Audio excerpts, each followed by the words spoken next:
With Wolves set to take on Burnley this Sunday, I think it's very important that we look at 5 ways in which I think Wolves can hurt Burnley this weekend. It's a massive must-win game for Wolves and probably for the future of Vitor Pereira as well. Also, before we get into this video, please like the video and subscribe to the channel. It is free. 67% of you who watch these videos aren't subscribed, so I'd really appreciate that if you could. And let's get straight into this one.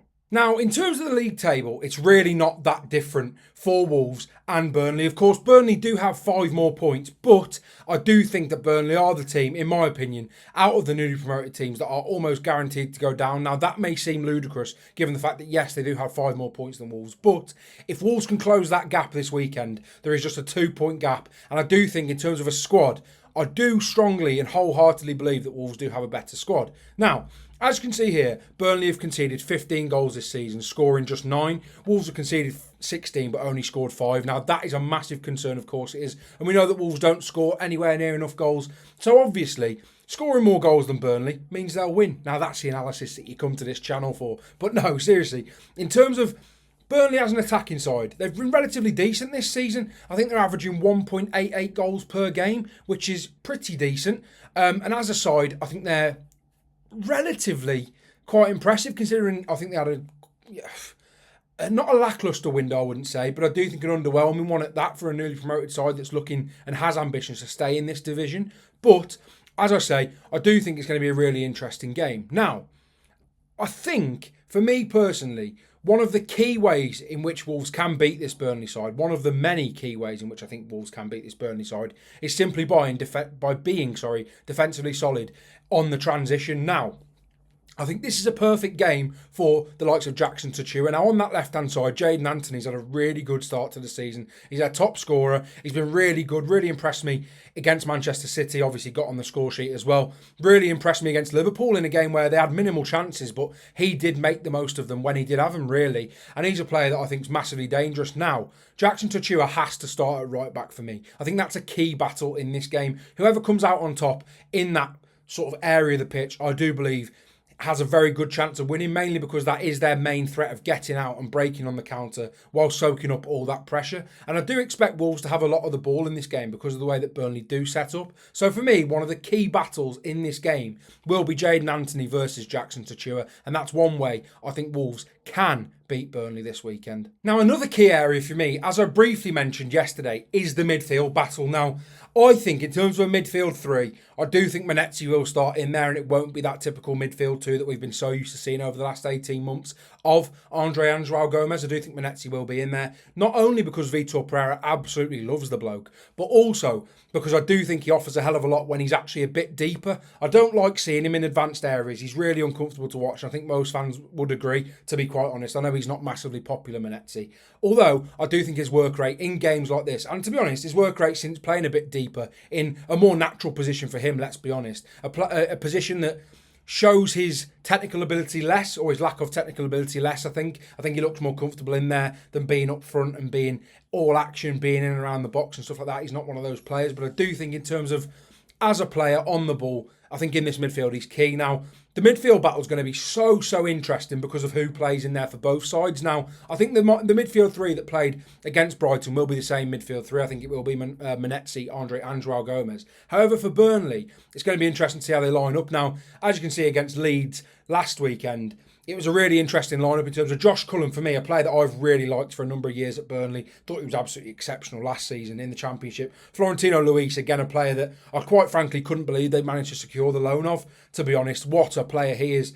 A player that screens the back line so well, really aggressive in the tackle, really consistently good, and if we're being completely honest, a higher level than Burnley are, in my personal opinion. And then, the most interesting one for me is this man, Leslie Ugachukwu, now obviously on loan from Chelsea. We saw him at Southampton last season, a player that can play as a 6, as an 8, or, as we saw against Leeds, a bit deeper in that back line, dropping in and stuff like that and getting on the ball. And obviously does get a goal there as well. Now, I think he's got 2 goals this season for Burnley, and he's a player that I really like. I think he's so comfortable on the ball. And if they do go man for man against Wolves, where it is Ugachukwu, Florentino Luis and Josh Cullen in that midfield, I think it's going to make for a really exciting midfield battle. And as I've said briefly, I do think this will be where the game is won and lost.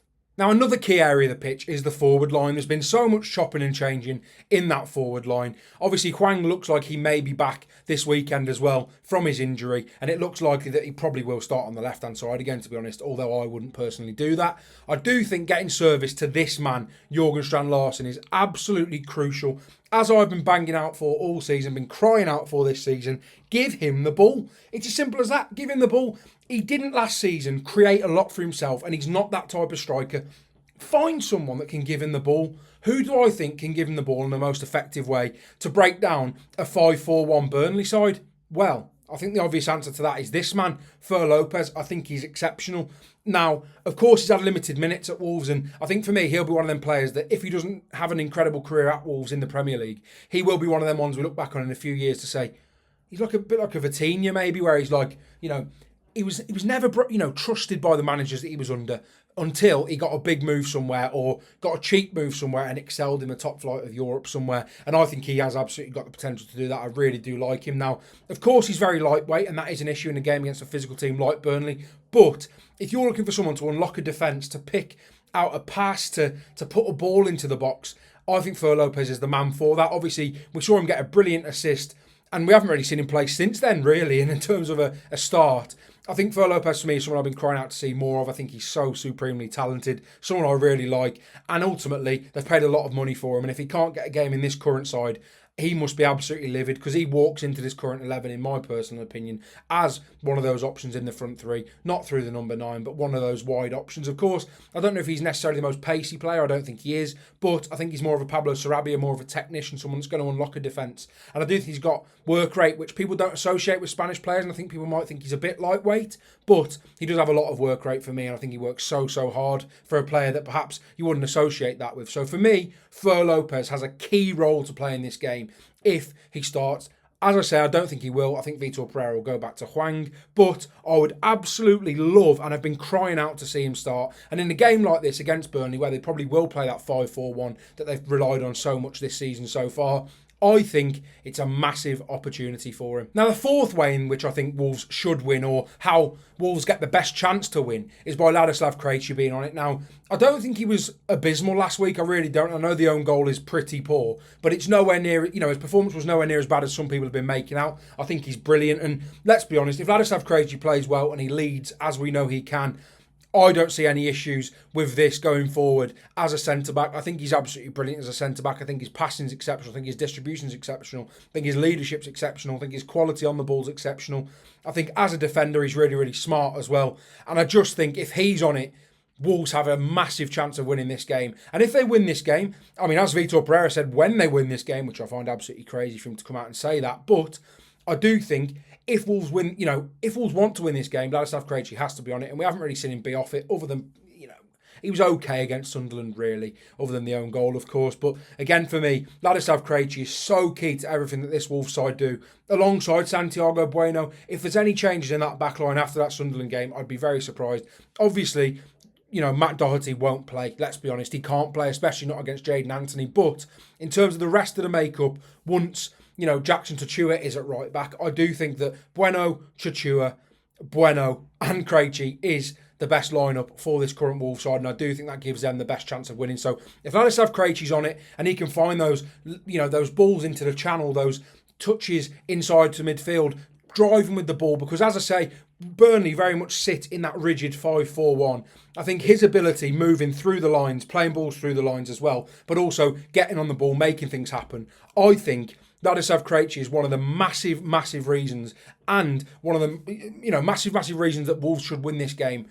And I think he will be key to everything they do well in this game as well. And similarly to the last one, for me, Jean Arias has to step up in games like this to prove that he is worth the money in which Wolves have paid for him, and quite frankly, the expectation in which I and many other Wolves fans had on him as a player. I thought he'd come in and just adapt to life in the Premier League so quickly. 28 years old, I thought he'd have that, a bit of maturity, but he's played with a bit of naivety, I think, and quite frankly, a lack of quality. Now, we've seen him have great performances. I thought he was really good against Spurs. I thought he was okay against Brighton. But other than that, I think he's been far too inconsistent. We've seen it in spells, in moments, in individual brilliance. But I want to see it consistently for a full 90 minutes. And if he can't do it against Burnley at the Molineux, then I think it's going to be very, very tough for him to adapt to the Premier League, full stop, to be honest. I think this is the best opportunity,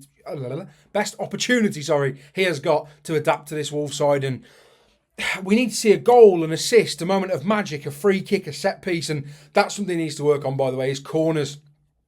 Whether he's off the corners or whether he's on them and he just improves his delivery, because for me, set piece wise, his delivery's been absolutely miles off it. I think it's one of the worst free kicks I've ever seen against Brighton, where he takes it and it's just absolutely dreadful. But for me, Jean Arias has to step up for Wolves soon, and I think there's no time better than Burnley at home to get into a bit of form as a side, but also as an individual player. And for me, Jean Arias, I need to see more. Wolves fans need to see more. And I do think you've got so much more in your locker to give this Wolves side. If you're on it, I think most of the teams will have something to worry about. I think that, Wolves are lacking that real threat, because if you keep Larson quiet, that's it. There's no service to him. But if you can provide Larson, if you can make something for yourself, then I think you'll have an absolutely brilliant career at Wolves and in the Premier League. But Wolves fans and everyone needs to see a lot more from Jean Arias. So for me, Jean Arias playing well is another key factor, and the final key factor to Wolves actually going on and winning this game and looking like a proper side. A side that look hungry to stay in this league and look hungry to fight for that manager.